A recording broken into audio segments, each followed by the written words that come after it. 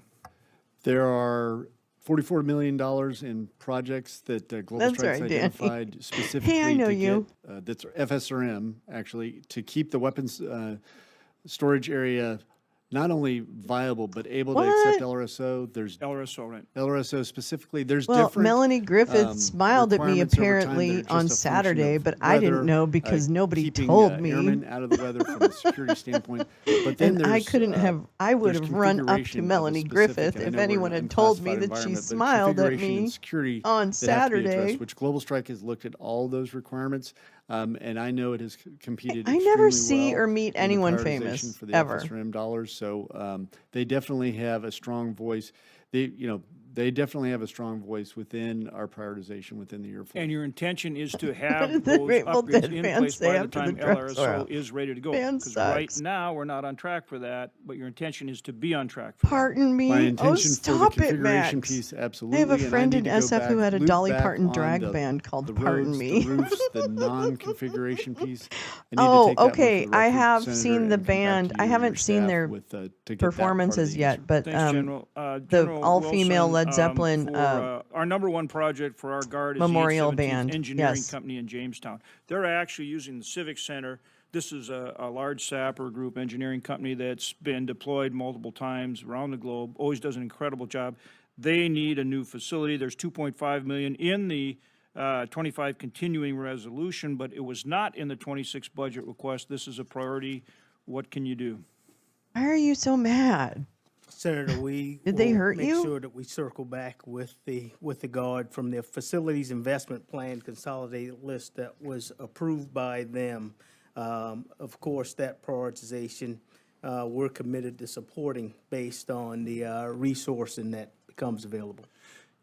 Okay, and this next one I know is really important to the chairman of the committee here because he likes to come up to North Dakota and go to Devil's Lake where we have an incredible Army National Guard Yes, base, Danny. Camp Grafton. Yes. And not Yes. only does it provide a lot of Yes. training, particularly for NCOs, but also it houses the BIA Law Enforcement Training Center, which is the only one we have other than down in Artesia. Oh my gosh, how fun, Karen. Seen the There is a facility there for the lodging, B-52s and I know twice, you want our both in chairman to be Orlando. comfortable Once when as a he comes up headliner, one's there. opening for And, the that has Who. been 100% My design God. completed, $8 million spent on the project cost. I do have to But admit, he might I've been be coming hissing pretty at soon, Slot so we Penny need to make each sure we time keep that she's there in the moving. background. And out of deference to our That's chairman, right. can you help me Don't keep that ever moving? change, Meowing Star. Don't ever change. Never give up, never give in. And the Corps of Engineers does a pretty good job in the oversight. They do. Again, really appreciate all of you and the work you do. Oh, Thank you Danny so was much, such a and great again, thanks, Mr. performance. Oh my Chairman. God, I love Hart. We look forward to staying there. Senator Ossoff. Grace Lisa, Thank let's you, Mr. not. We're Chairman. not gonna start. Admiral that. Jablon. We're not as getting you know, into people's Albany, Georgia portfolios. hosts Marine Corps Logistics Base Albany, which is These essential to Marine guys? Corps Oh my God, readiness God and knows. Although sustaining you could probably expeditionary tell a combat little bit power about what stocks they own. for the Marines. Like to hear from both Admiral Jablon and General Sklink Hey, on this, man. please. In FY23, I worked alongside the Marine Corps Logistics Base leadership in the Albany People community disappoint us to help secure more planning often and than design not. funding for a new consolidated communications facility at the logistics base. to more efficiently support the vital Marine Corps logistics mission there. My question for you is, will you work with me to ensure that we move swiftly to construction for this project? Again, we've already funded planning and design. It's the top priority for the facility and the community. Senator, you absolutely have our commitment. Marine Corps Logistics Base Albany, that is our sole, Marine I Corps feel like sole it takes depot. a lot It is, to get when people you to look at realize first when among they're first in terms of being logistics support kind of entities compromised within the Marine Corps. or Albany giving is it, in and, or any way that we can simping ensure for an that we deliver administration. You know what I capability mean? to I our think there are some warfighters people that quickly just and don't effectively will take that. catch on, or they're just so No, Senator, that enamored goes of whatever under Lieutenant benefit they General get from Slank's, doing that. authorities. You Thank know, you. like I don't know. I don't know what drives people to do that. General I'm gonna be Wilson, honest with you. As I you're don't aware, know. but Chattahoochee Valley in Georgia, I always have proud hopes home for people, of, especially on the Fort Benning, Democratic the side, Maneuver Center of because Excellence, of watching these as types well of as elements of interactions. the Now, this one 75th seems very much Ranger pork Regiment. belly-ish. And Thank you. Or I'm pork particularly barrel. concerned, Pork as I belly. mentioned in my Pork opening belly statement, sounds about great, by the way. quality of life. One trip to for service NYC sounds. members I know. at Benning and across I the never country. see famous people. In Never. FY24, I Ever. helped to secure Maybe they avoid me. the funding I to don't know. plan a new elementary school That could happen. at Fort Benning to replace Dexter right, Elementary I'm gonna be School on quiet 'cause post. he's talking about a Dexter was school. built in 1968. It is an aged facility that the children of our service members deserve the very best. Again, we have Yes, already willful funded or otherwise, I suppose. planning and design. Do I have your commitment, General Wilson, to work with me in the subcommittee to try to expedite the construction of that new school for military families at Fort Benning? Oh, butterflies. Yes, Senator, you do have my commitment. Thank you, General. I also want to raise with you the U.S. Army Criminal Investigation Lab in Forest Park, Georgia, on the Fort Gillem Enclave.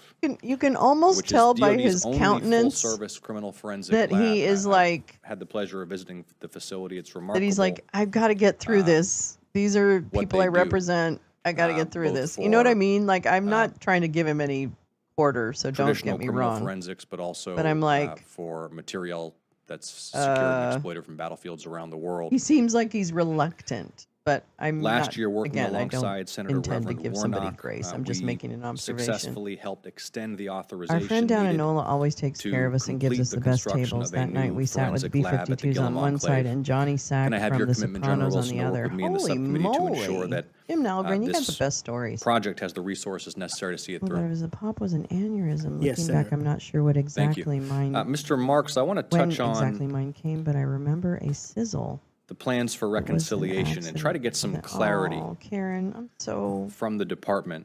What a There's $900 million of military What a construction funding blessing, requested really. in the reconciliation measure. What specific projects is that funding for?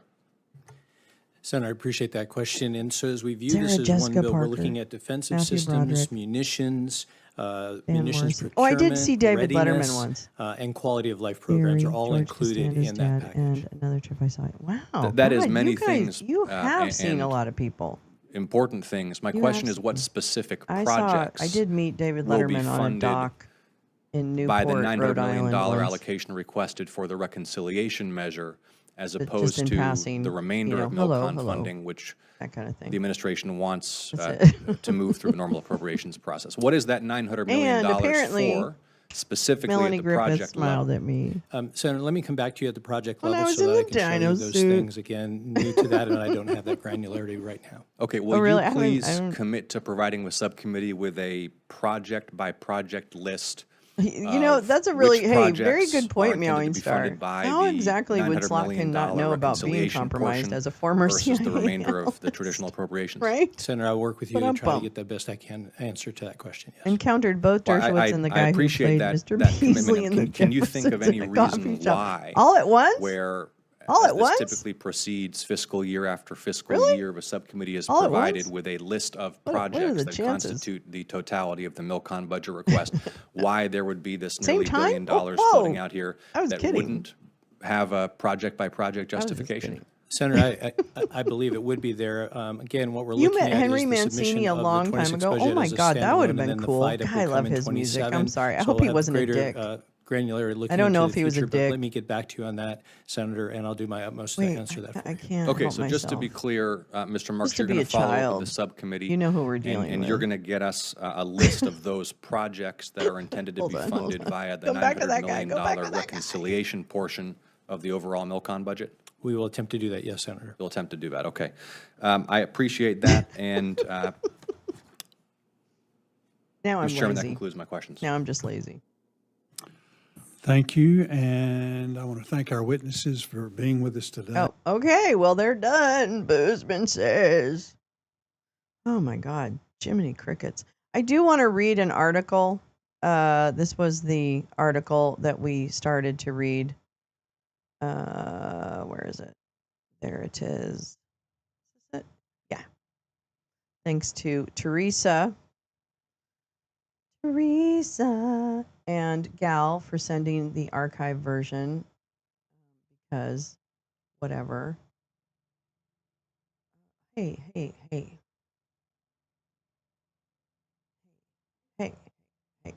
Okay. There we go. There we go. I met Michael Moore when I was driving around in my early 20s, smoking a joint with friends, and we had to swerve to miss him on a back road. He was walking down. We stopped to apologize and say hi. Aw. What? And Henry, wait a minute. I've never heard you tell this story. Oomph says, and Henry Kissinger once said he hoped I and others weren't working for him. We weren't. I mean, come on. I would have been so impressed if I had heard that. You know how much I love the fact that Kissinger's finally dead. Come on. Damn it. You let me go all this time making the Kissinger joke over and over and over and over and didn't tell me that? It revealed. Oh, sorry. Okay. Well, I won't labor then. I won't linger. Hi, Scott. How are you, darling? Good to see you. Okay. I wanted to read this because this was in addition to what we talked about before we got interrupted with the would you pork my belly? would you pork my belly? Mr. Military Construction Budget of FY26. Marshall Mathers, M&N, was a dishwasher at my friend's neighborhood pub, used to rap while working, told people one day he'd be famous. Oh, that's kind of sweet. Oh, I met Tippi Hedren. Yeah. She was like the special guest at one of the galas that I threw at a zoo. And so she came, and she was fucking fabulous. Okay, let me tell you. She was amazing. Max says, I once saw, wait a minute. I want to make sure I didn't miss anybody else's star sightings before we go on to this. Okay, so we got the Henry Mancini. Oh, Karen, I'm so happy that it got caught. You got it taken. You weren't, you know what I mean? It got taken care of. I'm so happy. It's a beautiful story. Absolutely a blessing. Okay, so Jim says, Jim is really just pushing it today. He's like, I sat next to George Carlin on a flight from LA to New York one time. So there. Yeah, ooh, God, Dershowitz is such a gross man. Max says, I once saw Tina Louise walking in the streets in Manhattan, and I said, hey, Ginger, and she acknowledged, oh, hell yeah, she did. You're both cool. Yeah, Jane says she got out of a cab in front of me, and I was surprised and said, oh, SJP, Sarah Jessica Parker, but not really loud to my friend beside me, and she went running.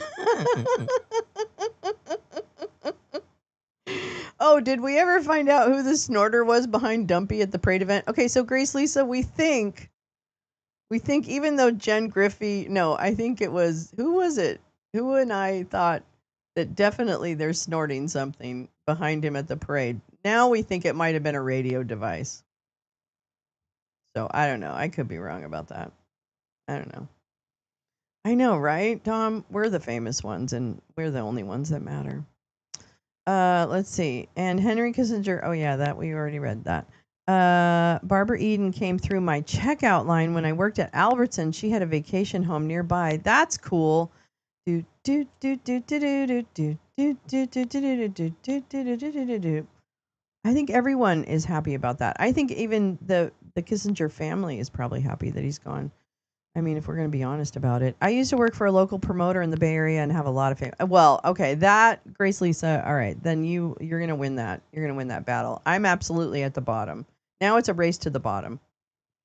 Howie something, an NFL star, he said he smiled at me and my sister.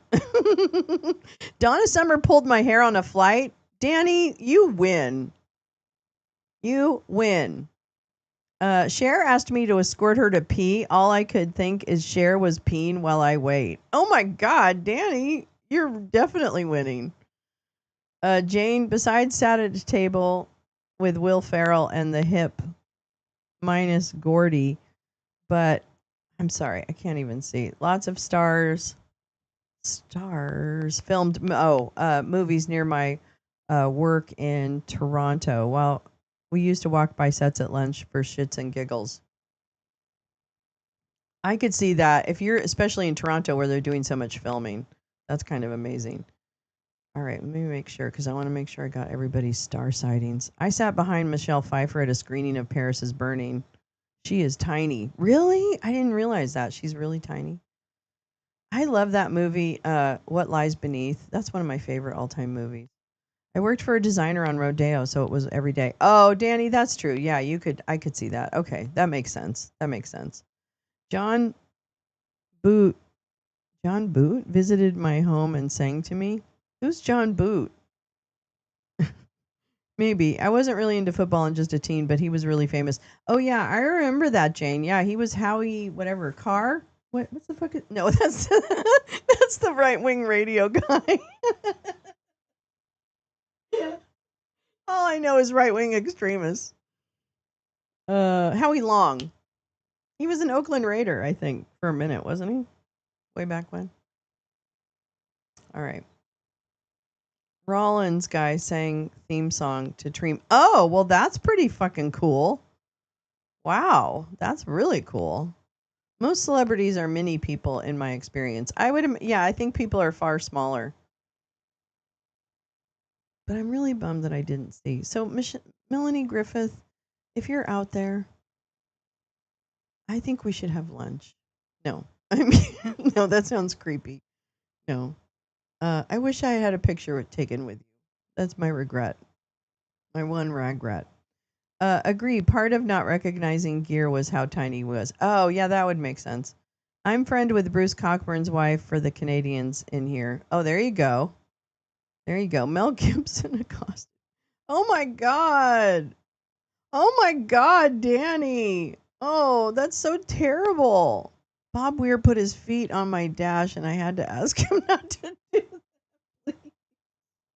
I'm sorry, Grace Lisa, because that is really disgusting and I'm not laughing at the fact that it's disgusting, but I'm just laughing at the fact that you probably have some really, really insane celebrity encounters. Enormous, beautiful clothes, though. Almost walked over him. Oh, really? Enormous, like the big shoulder pads? Oh, they live in San Francisco. In Toronto, I was De Niro and Alex Baldwin's bro, but not the fascist.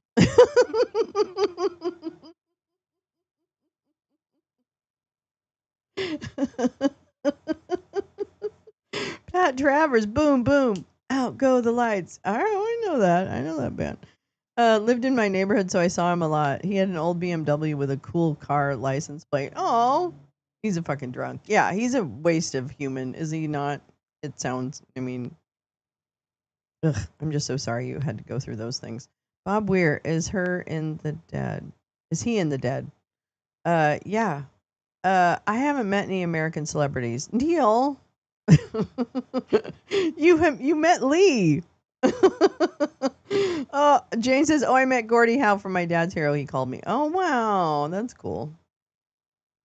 my gosh, you guys are too funny. I love you so much. You guys crack me up. All right, I want to read this story. Trump officials reverse guidance exempting farms, hotels from immigration raids. This was from, let me make sure because I want to make sure I get exactly the right. So this was yesterday's reporting from the Washington Post. So, who is Lander in New York? He was arrested. Who's Lander?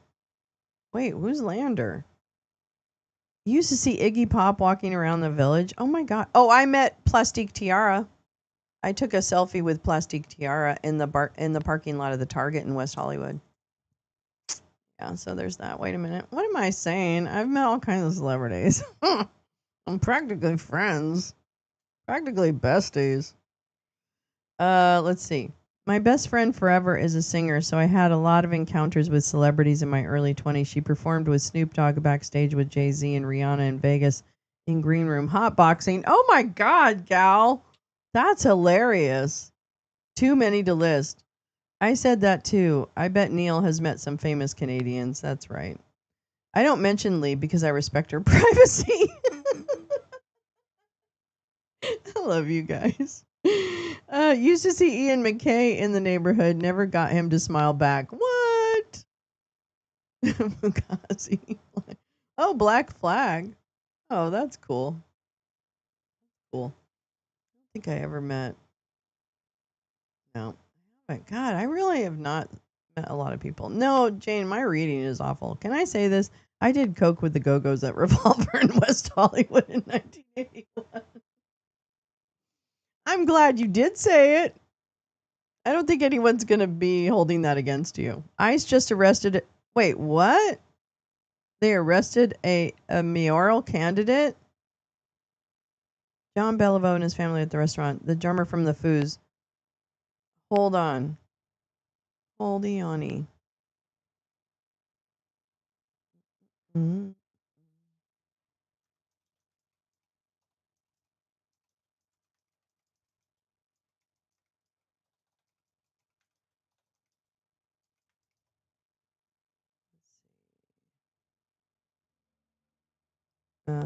There it is.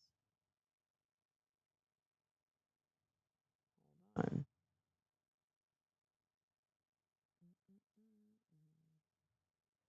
Ooh, somebody's got to stop this ICE bitch, okay? Somebody's got to fucking stop Stephen Miller. Somebody has got to fucking stop. Fucking stop. All right. Comptroller Brad Lander arrested at ICE court hearing. This is from AM New York. Oh, hold on. Let me make it a little bigger. Sorry, it's not too big, but I'll read it to you anyway. City Comptroller Brad Lander was arrested and accosted by masked federal agents at Immigration Court in Lower Manhattan. The city's elected financial watchdog and a Democratic candidate for mayor appeared at 26 Federal Plaza on the morning of June 17th to observe immigration hearings involving individuals marked for potential deportation. Lander's arrest, which AM New York observed, occurred as the comptroller and his staff walked arm in arm with an immigrant whom federal agents representing ICE, the FBI, and the Treasury Department, each of whom wearing masks to conceal their faces, moved to seize after a court hearing. Moments earlier, the immigrant had their case dismissed pending appeal. As the agents moved to pull Lander away and take the immigrant into custody, the comptroller shouted, "Show me your warrant, show me your badge." "I will let go if you show me a judicial warrant," he repeated. "I would like to see the warrant, and then I will let go." Seconds later, one of the officers said, "Take him in." The agents then forcibly removed Lander, pushed him against the wall, and cuffed him. "You don't have the authority to arrest U.S. citizens," Lander said. "I'm not obstructing. I'm standing right here in the hallway. You don't have the authority to arrest U.S. citizens asking for a judicial warrant." The agents did not respond to someone's question as to where they took Lander. The charges against Lander are unknown at this time. Okay.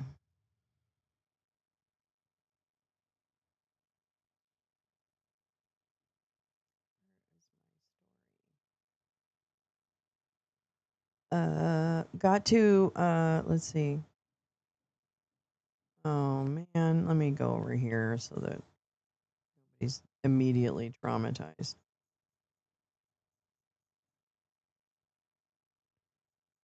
Jane, the real Jimmy Buffett accepted your friend request and then deleted you. Oh my God. I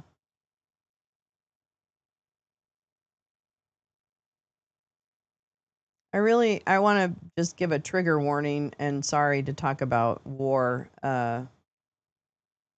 because I know it is and is going to be something that is going to drive us insane. This is a Trump war room, so the idiots at the Trump blah, blah, blah, the administration. We know exactly where the so-called supreme leader is hiding. He's an easy target, but is safe there. We are not going to take him out, kill, at least not for now, but we don't want missiles shot at civilians or American soldiers. Our patience is wearing thin. Thank you for your attention to this matter. Okay, he caused this, all right? I'm just going to say he is complicit in all of it. It is one compromise after another with this motherfucker, and everyone's going to die if somebody doesn't stop him, and I don't know what that means, but my God, what is happening? What the fuck? Really? This is so ridiculous to me. Let's see, here we go. Got to work with Pink Floyd's old road manager. My songwriter friend has some of Floyd's old tapes. Oh, wow. After their manager passed away, my friend hasn't been able to get a hold of Gilmore to give the tapes. Oh, interesting. That man knows exactly what part of the Nine Molar poem we're at. Yes. I used to see Nicole Kidman at the gym and local watering hole. Oh, really? That would make sense. Emo Phillips and Barbara Hershey both have liked my posts on social media. Oh. Wow. Emo would make my day, Oomph says. Or in the royal we continues to appear. Yeah, Nancy Sinatra followed me when I was on Shitter. That's very cool. He's a pyro firefighter. What is that? No, he kept me. The Nine Molar poem was read at a ballet show I recently attended. Oh, wow. Oh my God, they'll only send Democrat soldiers into harm's way. I mean, yeah. I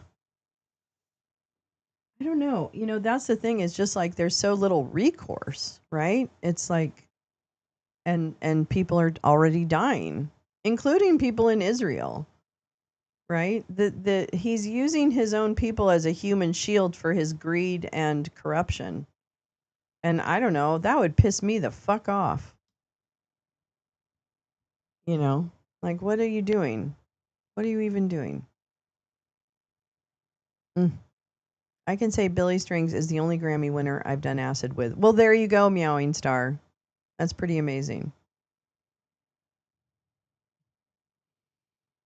Start fire and come to watch, and then and then pour water and take up the resources. I mean, this is the Mar-a-Lago. I mean, it's not the Mar-a-Lago Accord, but it just is a lot of the sentiment behind it in terms of extort security from extort resources from countries using security or insecurity, as it were, as a weapon.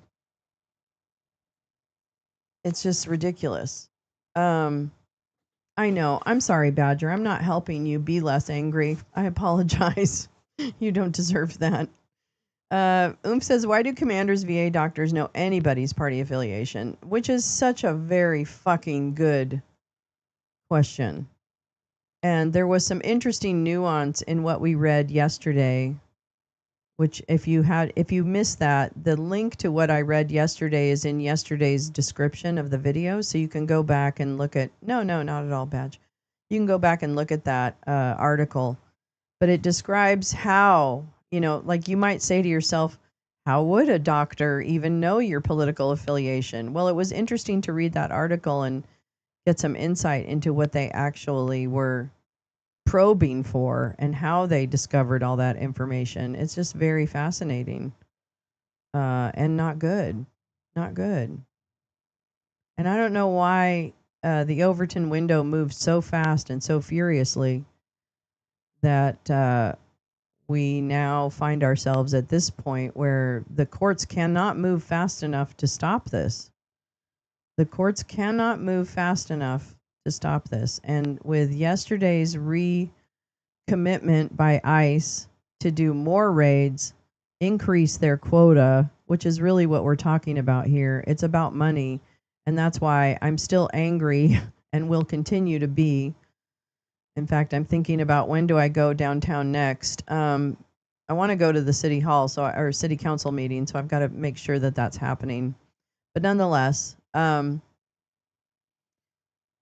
know, while we're drawn in so many different important directions for our care and attention and learning, the kidnappings are going to increase, and this is all about money, right? The LAPD that I talked to on the ground in downtown Los Angeles, they are fucking giddy. They're playing victim. I'll testify on my mom's memory that they are playing at a game here. They're not in danger. They don't feel threatened. They're soaking up so much goddamn overtime. I cannot. If we are not auditing this fucking clusterfuck of an operation through the city budgets, I will commit to following up and looking at what I can get to find out just how fucking goddamn much money has been wasted on terrorizing citizens of their own city. And the fact that on Friday of last week, when I went to go just say my 1 minute of nonsense to the city council, those motherfuckers didn't even show up. The city council canceled their meeting because they're afraid of what? I don't know, because there were far more cops down there than there were people protesting or being there in opposition to federal actions. So we cannot stop. Saturday was great, but we all know we can't stop because it's only going to get worse. And I don't know how it gets worse than people being kidnapped off the street, but somehow they're going to make it worse. So the glass is still broken. All right, I would like to read this article just so that we have some grounding. Yeah, my wife had to remind me about the Hippocratic Oath last night. She can't refuse anyone. Yeah.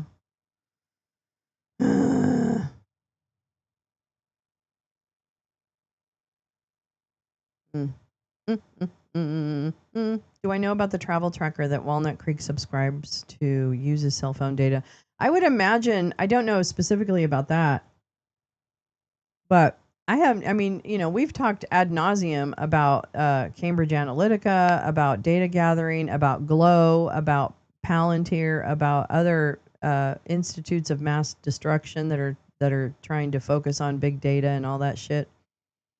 So I have no doubt in my mind that, like, I don't know, it all just seems to really kind of serve one great big end of privatization of our lives.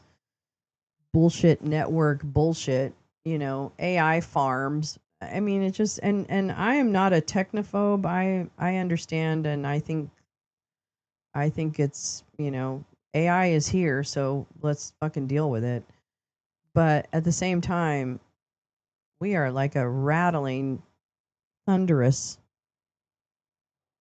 train that is about out of track. And it's just like, well, not out of track, but you know what I mean? Like, we're just fucking barreling down this really not strong enough track. Because, we don't have like I don't feel like we have a strong enough media institution in general, overgeneralizations. So I feel like that's, yeah, features, not bugs. Yeah. Is it true that Russians own most VPN companies? I don't know if it's true percentage wise, but I know Kaspersky's an awfully big whatever.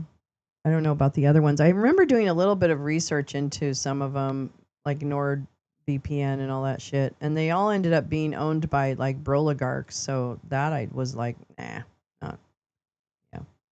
But I know there's people in the room that have had good experiences with VPNs and stuff. So I'm not. I just don't know enough to make good recommendations. All right. So this is again from yesterday. Trump officials reverse guidance exempting farms, hotels from immigration raids. ICE agents have been told to continue conducting enforcement operations at agricultural businesses despite concerns about negative effects on the food industry. The Department of Homeland Security on Monday told staff that it was reversing guidance issued last week that agents were not to conduct immigration raids at farms, hotels, and restaurants, a decision that stood at odds with President Trump's calls for mass deportations of anyone without legal status. Oh, and even some with legal status. Officials from immigration from ICE, including its Homeland Security Investigations Division, I still don't know who DHS police are, but whatever, told agency leaders in a call Monday that agents must continue conducting immigration raids at agricultural businesses, hotels, and restaurants, according to two people familiar with the call. The new instructions were shared in an 11 a.m. call with representatives from 30 field offices across the country. ICE and Homeland Security Investigations field office supervisors began learning about a likely reversal of the exemption policy Sunday after hearing from DHS leadership that the White House did not support it, according to one person with knowledge of the reversal. An official from DHS had sent an email Thursday telling agents to hold on all worksite enforcement investigations operations on agriculture, including aquaculture and meat packing plants, restaurants, and operating hotels. That message went out hours after Trump suggested he was sympathetic to concerns raised by farmers and hospitality executives about his deportation plan. It is scary. The Washington Post spoke with 4 people who confirmed that a call was held Monday with the agency's leadership. Quote, there will be no safe spaces for industries who harbor violent criminals or purposely try to undermine ICE's efforts, Tricia McLaughlin, an assistant secretary for DHS and apparently really evil person, said Monday. Worksite enforcement remains a cornerstone of our efforts to, safeguard public safety, sure. National security and what's that other thing? Oh, yeah, economic stability. ICE has been under significant pressure from White House officials to ramp up arrests in an effort to fulfill Trump's goal of enacting the largest domestic deportation operation in history. White House Deputy Chief of Staff Walmart Nosferatu, Stephen Miller, said last month that the administration wants ICE to make a minimum of 3,000 arrests a day because he picked that number out of his ass. In an interview last week, Trump border czar Tom Homan, a real Nazi, told the Post that arrests had increased to around 2,000 a day, but that's not good enough. Trump had been pulled in 2 directions on the issue, recently coming under pressure from executives in the agriculture and hospitality industries. Miriam Edelson, that it was costing them migrant workers. We can't pay people a terrible wage and make them work in terrible conditions and hold over their head their immigration status. Come on. The president on Thursday wrote on social media that changes are coming to help protect our farmers from losing workers, though a White House official told the Post at the time that no actual policy changes were being proposed by the White House. Miller, an architect of much of Trump's aggressive immigration policy and apparently a real sore loser when it comes to private school, had privately opposed carving out exceptions for certain industries that rely heavily on workers without legal status because Nazi, according to 2 people with knowledge of his advocacy in recent days against the measure. Brooke Rollins, the vapid bitch who poses as an agricultural secretary, meanwhile, was on the opposite side of the issue, stressing to Trump the concerns that those in the farming industry had raised about losing workers. Oh, isn't this interesting when the chickens come home to roost, Brooke? When the people that you pandered to in order to get yourself in front of this guy now have to say to you, but not that bad, girl. But not us. Don't eat our face.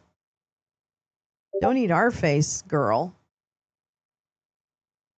And she's like, Mr. President, don't eat their faces. Don't eat their faces. Some immigration experts say ICE would need to ramp up worksite enforcement to meet the administration's ambitious arrest quotas. Past raids at meatpacking plants, for instance, have led to hundreds of arrests at once. Other labor-intensive industries include... Is he bringing manufacturing jobs back to yet? Are we winning yet? I don't know. Are you tired of winning? I'm tired of winning. Past raids at meatpacking plants, oh, blah, blah, blah. Other labor-intensive industries include farms, factories, and clothing manufacturers. The June 12th memo acknowledged that avoiding these large-scale employers would hinder ICE officers' efforts, because we would like to, what's the saying? Fish in a barrel, something like that. Don't make our jobs hard. We just want to round up a bunch of people and terrorize neighborhoods. That's all. Don't get in our way. The June 12th memo acknowledged that we acknowledge that by taking this off the table, we're eliminating a significant number of potential targets, also known as people, but, targets.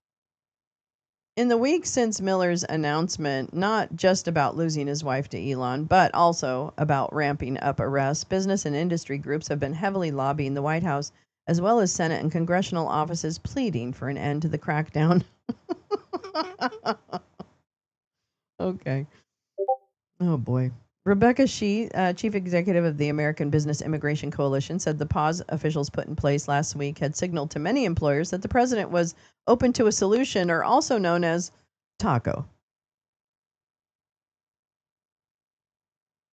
Then on Saturday night, Trump made a post in his Truth Social account that he said amounted to an order for ICE officials to do all in their power to achieve the very important goal of delivering the single largest mass deportation program in history, which came as a result of Stephen Walmart Nosferatu Miller rubbing his feet, which he said would require them to expand efforts to detain and deport illegal aliens in America's largest cities. Asked about a post and whether ICE would continue to conduct raids in areas outside large Democratic cities, a White House official said, "Well, we will expand." I almost choked on their words. "While we will expand efforts in sanctuary cities, Dump remains committed to enforcing federal immigration law. Anyone present in the United States is illegally is at risk of deportation, and then even those who are here legally." Okay. Thank you, Teresa and Gal, for sharing that and finding the archive version, which will be in the descriptions. Well, my loves, I cannot sugarcoat this time in our history. I thought it'd be bad. I didn't think it'd be this bad. And I really understand that communities in this country that have experienced this level of bad on the daily for generations are rightfully just need to be a lot more seen in this moment. So, we really do. We've got to really fucking just do what you can. Do what you can. Do what you want. What is going to give you the what is your special sauce? But boy, I just feel like it's an unrelenting request for everyone to stand together and just say no. No. And again, my real sense of depression comes from the fact that I think the courts are moving as fast as they can, but it feels, like pissing on a house fire at this point, which I don't ever want to give up on the process, right? I don't. I feel like there's a way through this without mass casualty. But I fear that they're just pushing us closer and closer to that point. And, like Saturday was great. If we can do this, if we can do more of this, if we can do more of Saturday for the people who can, that would be really great. That would be really great. Mm. All right. I hope you're able to find some relief today in some way that's meaningful for you. You know, all of us have different ways of finding relief, but take a deep breath if if it's helpful. I think it is. And hang in there. We are going to be doing, we're taking each day as it comes, and what can I do, like, whatever, and sometimes that's take care of yourself. Like, sometimes you need to just take care of yourself and not feel any guilt or any kind of way about, I need to just take care of myself, because I feel like that just makes people stronger when they take time. That I'm preaching to the choir, but when, like, you guys, if you just try to, like, if we can just try and take care of ourselves as well as do, be in action for people around us. I mean, that's all there is. Is that all there is? Hey, you guys give me relief. Thank you very much for coming and spending a little bit of your morning, probably a lot more than I deserve, but your morning. So thanks for coming in and sharing it and learning more about what's happening in the world and caring about what's happening in the world. And let's hope for peace, okay? That's what I want. I just want peace. And then I want peace and. And, oh, speaking of peace and, there is also Documentary Tuesdays tonight in Discord, so I'll send out and post what the documentary is going to be and how to get there and what time it is and all that kind of great stuff. So come on into the Discord, because all the same wonderful people who are here are there. And there's active conversation and links being dropped all day and information being shared, and it's really a very cool thing. Uh-oh, what's happening? Dun dun dun dun. Well, oh, who I was. You've seen the video.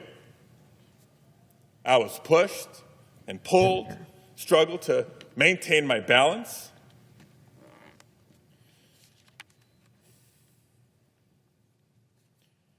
I was forced to the ground. First on my knees,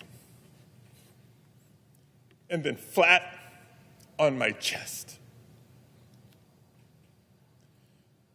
And as I was handcuffed and marched down a hallway, repeatedly asking, why am I being detained?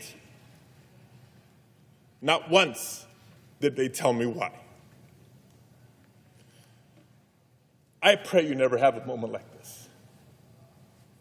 But I will tell you, in that moment, a lot of questions came to my mind. First of all, where are they taking me? Because I know I'm not just being escorted out of the building. Am I being arrested here?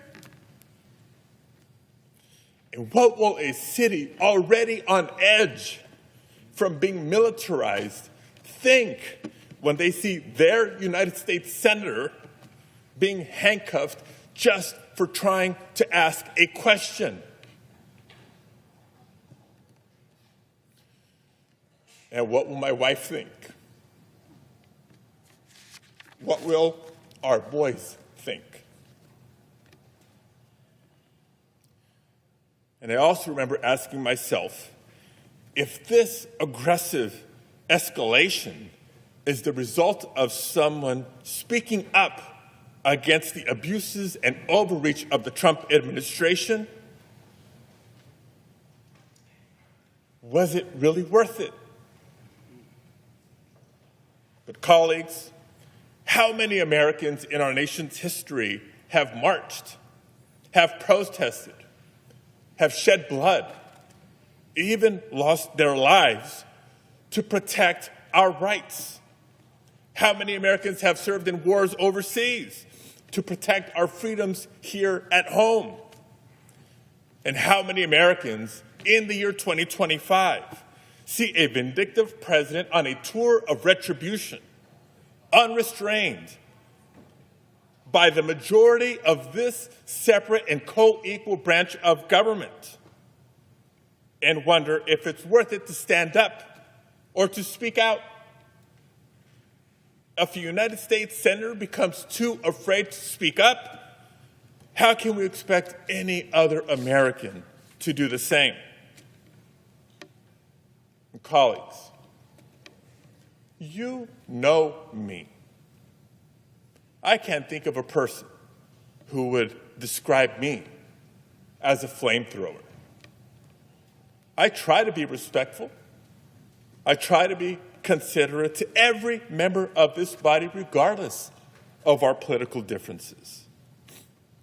And so I do want to take a moment to thank all of my colleagues on both sides of the aisle who have reached out to share your messages of support, whether they were public messages or many in private. Trust me, they mean the world to me, and I know they mean the world to my family. But if you watched what unfolded last week and thought what happened is just about one politician and one press conference, you're missing the point. If that is what the administration is willing to do to a United States senator for having the authority to simply ask a question, imagine what they'll do to any American who dares to speak up. If what you saw happen can happen when the cameras are on, imagine not only what can happen, but what is happening in so many places where there are no cameras. Colleagues, this isn't about me. In fact, it's not just about immigrant communities or even just the state of California. It's about every single American who values their constitutional rights. It's about anyone who's ever exercised their First Amendment rights, or anyone who's ever disagreed with a president, or anyone who simply values our democracy and wants to keep it. Now, the president will tell you that this is just about undocumented immigrants, about law and order, and about targeting dangerous, violent criminals. If it was just about targeting dangerous, violent criminals, there would be no disagreement, there would be no debate. But we know differently. We don't think, we know differently. Public data released by the administration shows that the majority of immigrants currently in ICE custody have no prior criminal conviction. And new reporting shows that less than 10% of immigrants taken into ICE custody since October have no serious criminal convictions. Less than 10%. But a couple of weeks ago, it seemed that Donald Trump was at the lowest point of his presidency so far. He was drowning in a week of terrible headlines.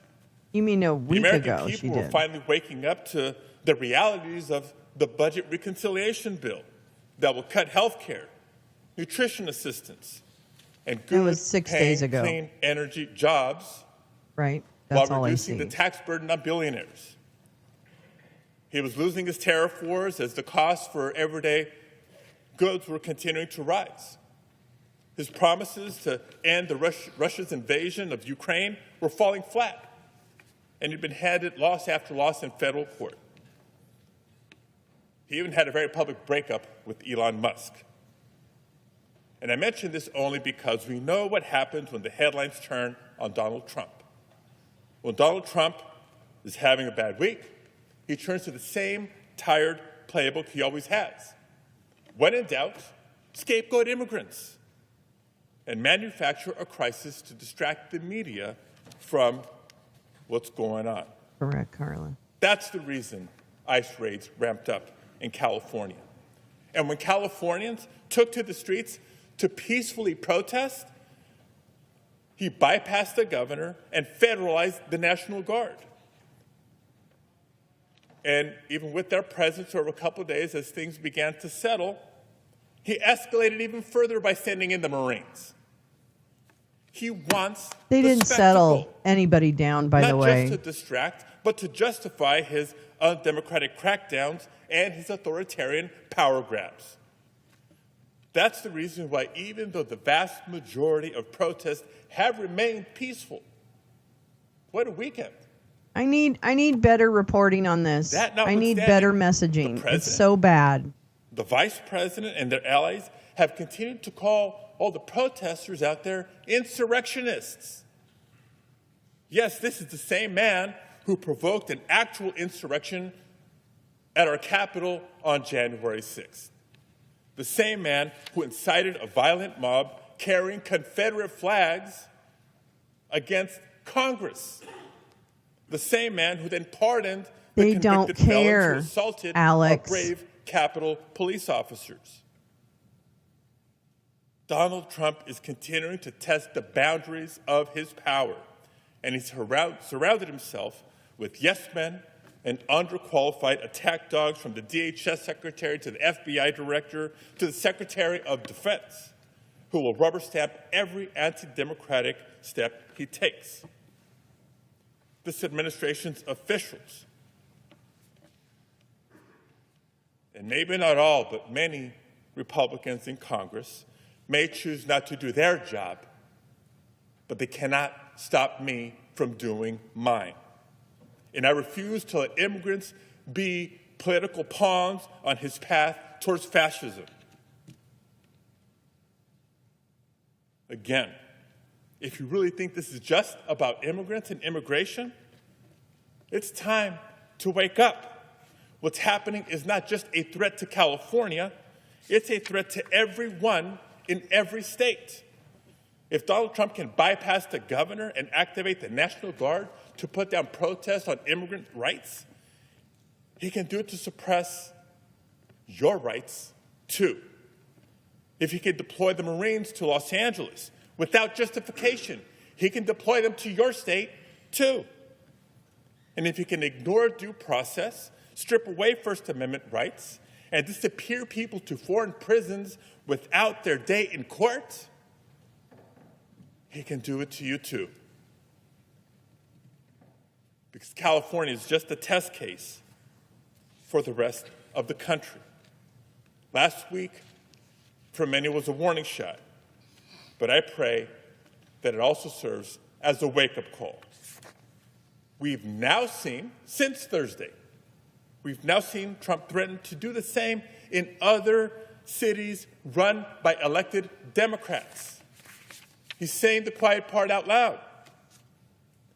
It doesn't matter if you're a Republican or a Democrat or an independent. We all have a responsibility to speak up and to push back before it's too late. So I do encourage people to keep peacefully protesting. There's nothing more patriotic than to peacefully protest for your rights. Because no one's going to liberate Los Angeles but Angelenos. No one will redeem America but Americans. No one is coming to save us but us. And we know that the cameras are not on in every corner of the country. But if this administration is this afraid of just one senator with a question, colleagues, imagine what the voices of tens of millions of Americans peacefully protesting can do.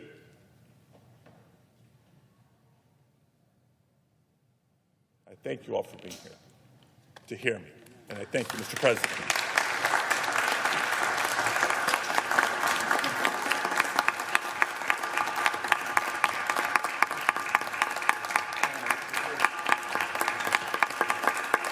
Okay. Who's ringing a bell? Okay. All right. Well, that was, I mean, I like Alex Padilla. I think he's an excellent senator, and I think what happened to him was absolutely unacceptable. I just have a continuing problem. This is a me problem. This is not a them problem. My problem is the way that this this time in Los Angeles has been described. And I will continue to say it and repeat it so that either people associate me with that thought and get annoyed, or new people hear it. But I just having seen the little bit of time that I have, and I feel like it's certainly more than these folks have, or anybody who has an opinion about what's happening in Los Angeles has. The protests are 100% peaceful.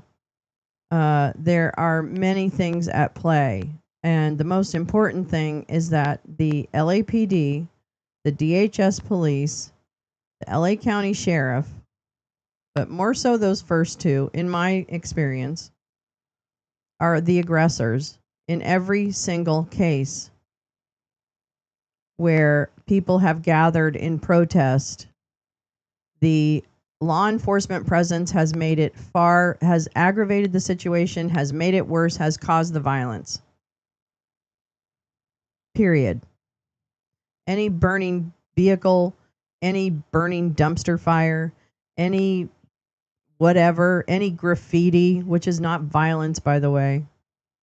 Fuck. Any broken glass.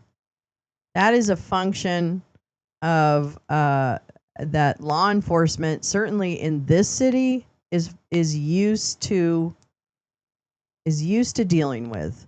And there is no way on God's motherfucking earth that they have been overwhelmed at any given point. I'm going to tell you right now, because in every single interaction that I've had over the last week and a half or week plus, they have turned, the minute the crowd gets too loud for them or whatever, or just randomly, they advance, they shoot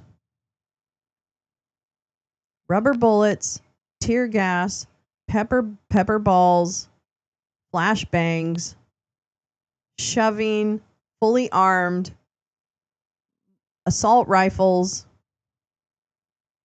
more than enough bullets for every one of the protesters there.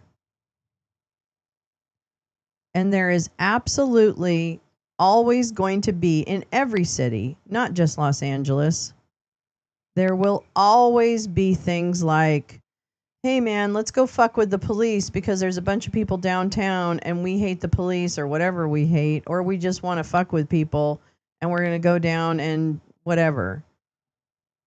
I don't even give a shit about those kids. And to me, they're kids, so I'm not trying to diminish their personhood by age, but I'm just saying, you know, people in the community, there's a lot of people with very different motivations for coming during the daytime, during the nighttime, and I don't give a shit. You know what I give a shit about? I give a shit about the illegal kidnappings being affected in our community by a rogue administration. I care about the LAPD and the DHS police and other law enforcement agencies getting their feelings hurt about words and starting to shoot at crowds, even when they're running away. I'm mad about the fact that all of this tax dollar and resource in the city that very much needs their public services is being stretched to serve the whims of a rogue administration. I'm mad that Karen Bass has tried to both sides this. I'm mad. I'm mad about all of that. And that's what I'm going to get mad about. I don't give a shit about your window. I'm sorry. I really fucking don't. I get it. But I also am aware that I care far more, as should everyone, about people's lives and families being torn apart and people being afraid to leave their homes.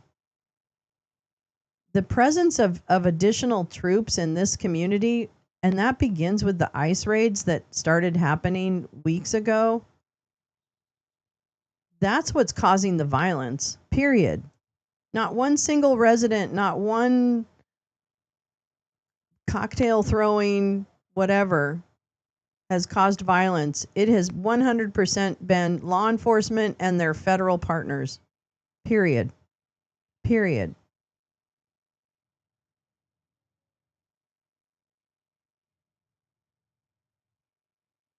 So I'm gonna like this, and I'm angry when I hear reporting. I'm angry when I hear people trying to speak out of both sides of their mouth about what's happening.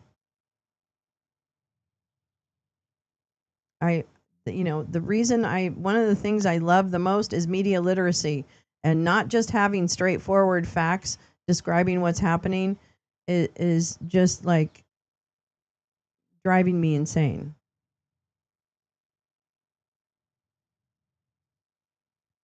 Like it, anyways. Thanks for coming to my TED Talk. Yeah, and I'm not, please don't mistake what I'm trying to do here. I'm not trying to say, wow, have you guys figured, hey, you guys, have you heard of what police brutality? I'm not trying to act like I just discovered police brutality. So please don't misunderstand me. I am trying to describe what my personal experience is now in this moment, understanding some of the context and then seeing some things play out on the ground. So that's all I'm trying to do is present. This is what I am seeing and experiencing. It is from my perspective and my perspective only. And there are so many stories in this city. And all of them are valid. So anyway, just to kind of make sure I give that heartfelt disclaimer. I mean, no, I haven't been, I don't go out at night because I'm, I'm old. But, like whatever. Not a lot of spaces offer the several paragraphs it would take to start talking about the different forces under different commands with different orders, let alone the diversity of protesters. Right. Yeah. Yes. Yes. It's, yeah, it's just a lot. That's it, that's my bottom. Kind of, I guess my bottom line is this, there's so much more I don't understand than I do understand, and you can just keep reminding yourself of that. And I don't know. Can we have Trader Trivia one night? It should be easy for you to write. I think that's a great idea, and I think we should, and I think I should do that. And I'll write some Mike Lindell trivia. By the way, good news. Hey, on the good news front, just to leave you with a little bit of happy news. Mike Lindell did lose his defamation suit against the Eric Comer from Dominion Software brought against him many years ago.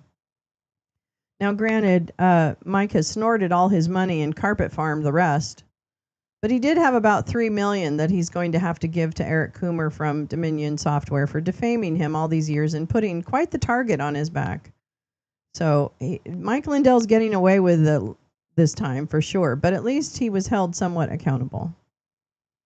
And so I'm happy for Eric Comer to get some of that relief. But I mean, just witnessing what people on that side put other people through. Oh, Oren, I love y'all. You guys are great. Me sharing that I was going to the No Kings got more people to go. Wow, that's so cool. That's so cool. And yeah, and I think by the way, I just think it all matters. I think anything you do matters. You don't have to put on a dinosaur suit. You don't have to do that. You can do whatever is going to be the best suited to your life and your energy level. And don't forget to take care of yourself. Okay? And hearing how people felt afterwards. Wait, what? Wait, Badger, what'd you say? Shit. I fucking missed it. Well, anyway. It's hard to be old. Yeah, it is. It is. You have, incredible FOMO, right? Like, I'm always like, oh, I wish I was down there. Oh, I wish I was down there. Oh, I wish I was down there. But sometimes I'm in the way. So I can accept that too. Sometimes you're the body. Sometimes you're the speed bump. Oh, Badger, I thought you said something. You made me think differently seeing you in the dino. Yeah. Oh, the dino's a great hiding place for me. That's for sure. I love it. I thought I saw that pillow dork is already 10 million in the hole. Yeah, he is. I mean, there's nobody needs him anymore. Here's the thing. I always said it. Mike Lindell. Why'd you spend your own money? You could have spent Russian money, but no, you had to spend your own money. You big fucking patsy. That's why Patrick Byrne and Mike Flynn was so far up your ass. Money, money, money. It's so funny. There is more of us than them. I do believe that. And I think Saturday was great. Let's do it again. Can we do it again? Let's do it again. I'm ready. I'm ready to go. Okay. All right. I'm going to leave you guys alone.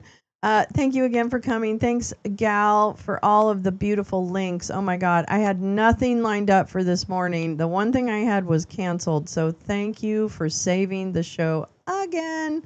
You can yell anytime, honey. This is your place to yell. Do it, do it, do it, do it. Get it all out. I love you. All right. I love you guys. Have a great rest of your Tuesday. We are going to have a documentary tonight. I don't know what it is, but we're going to have a documentary tonight.